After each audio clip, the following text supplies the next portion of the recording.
The Miami Dolphins spoke to the media today. The general manager of the Dolphins, Chris Greer, spoke in prior to the draft and had this to say about Tua Tagovailoa being the quarterback of the Miami Dolphins.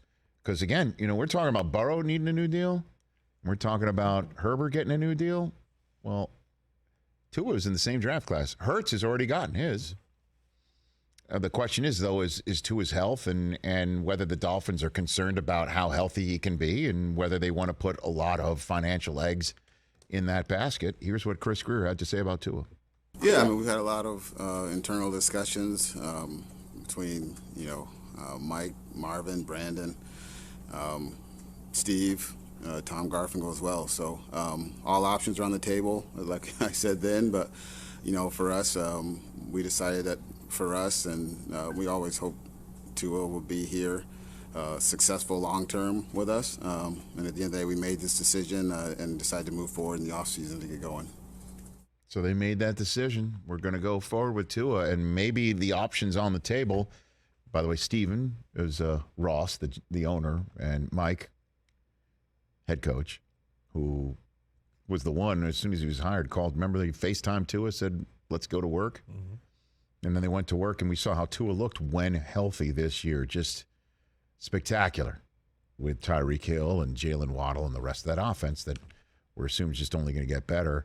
So as long as he's healthy, and I'll tell you what, at the Combine, that's all I heard was what I told you. Number one rumor I heard at the Combine is that Brady is not going to sign a contract with the Bucs or the Patriots as a one-dayer or whatever, because he does want to keep his options open, because that's what he does professionally. He's a professional option keeper opener, whatever. and even though he says he's retired, and he's retired, and you could see his interests that he has that out there on his Instagram feed. He's got his new T-shirt, right, that is out. And looks good. He's tweeting. He's talking about his businesses, and he's hanging with his kids, and he's now a cat person. Who knew? Maybe he's always been one. I don't know, but him and Keith Hernandez. But the question, right?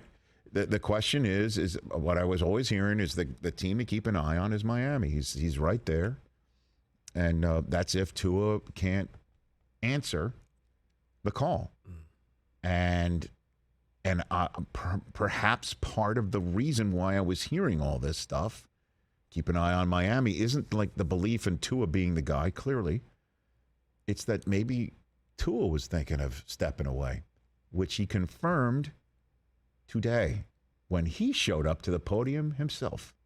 Yeah, I think I considered it, for a time, having sat down with my family, having sat down with my wife and having those kind of conversations. But really, it would be hard for me to walk away from this game with how old I am, with my son. I always dreamed of growing, playing as long as I could to where my son knew exactly what, he was watching his dad do. And it's my health, it's my body, and I feel like this is what's best for me and my family. So, I love the game of football. If I didn't, I would have quit a long time. God, I love that guy. And I'll just tell you, you also talked about how he did, in fact, you read about it, you heard about it, take jiu-jitsu lessons to learn how to fall better. And I know folks will probably make fun of that, but that's serious business. And I totally get this. He's probably walking around right now feeling fine, feeling great.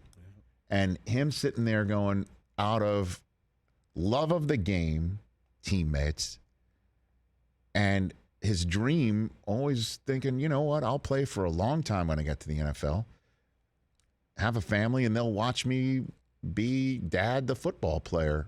And, obviously there's more to being a dad, being around for your kids and being healthy. That's most important as well. Yeah. But he also, I totally get it. He feels fine.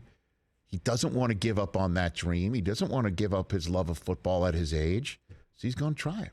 And I will just say, boy, am I hoping that the lessons on how better to fall or his decision-making process can help him avoid hits and he'll be more cognizant in the moment of taking the hits. I hope it works out. He is good people, and man, he's good when he's healthy and with this coach and this team. We saw what that offense could do last year when he was healthy. 30-plus points a game, explosive, high-powered. And as you know, I love the salty Tua. Show up salty, but come out healthy, and that'll be great. That'll be great. If Rodgers joins this division, as we all expect, on and cracking, let's go. Because against the Green Bay Packers, as you know, that was Tua's last game of the year, and his first half looked great, and then he got hurt, and then that second half, not so much, and that was the end of his year. And that, if I'm not mistaken, could turn out to be Aaron Rodgers' last win as a Packer. Catch the Rich Eisen Show every single day on the Roku channel, 12 to 3 Eastern, for free.